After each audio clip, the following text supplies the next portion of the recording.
Allison, you're chasing the story of a courageous young man who's got a terrible, terrible affliction, but he's turned it into a positive. What do you got? Shane Burkaw is a 22-year-old young man that was born with spinal muscular atrophy. So due to the disease, his muscles deteriorate progressively over his life and eventually will end it.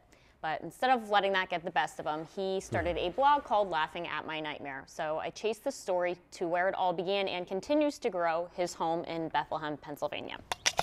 In the blog, Shane jokes about his disease and the awkward situations it often puts him in. For example, shaking hands. He's not able to do it. Older people will transition that handshake into a pat on the head, which is just the most patronizing thing.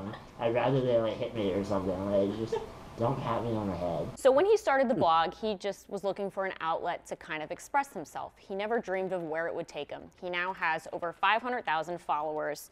And the feedback he's getting isn't just local friends and family. He's hearing from people all over the world. I get emails from Australia and Spain and Norway and Brazil. And so we definitely have a following that's international, which is insane to me. So the blog got the attention of actor Rainn Wilson and Katie Couric, both of which had him on a show to tell his story. Since then, he's written a book, started a nonprofit, and writes a monthly newspaper column for The Morning Call. The nonprofit is run from his home along with his cousin and co-worker, Sarah Burkaw. I left my job to come on board with this because we realized that we actually had the ability to kind of change the world and we could make this our lives. However, with all of his success, some people don't like the way Shane jokes about his illness. If you don't want to use this in your life, I'm not making you. Maybe you're not able to laugh at whatever difficulties you're having.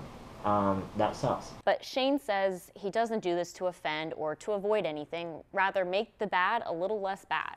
Allison, who objects? People that also are afflicted with rare diseases? Yes, people in the disabled community. Now, how long has he been suffering? It's a condition he was born with? No, the doctors noticed he wasn't developing quite like other kids were, and then they had some tests done, and he's been in a wheelchair. This young man is showing incredible courage in the face of certain death. I give him all the credit in the world, and I can't wait to read the blog. Yeah, he's not just taking it, he's giving it right back. This guy is a hero. I love it. He's a hero. He ought to be lauded and celebrated. Well, and coming up too in June, he'll have his 3rd annual 5K out in East Hills Moravian Church. So if anyone's able to make it, that goes towards So we will No More put all that on Nightmares. our Facebook page and promote it as best we can. Right.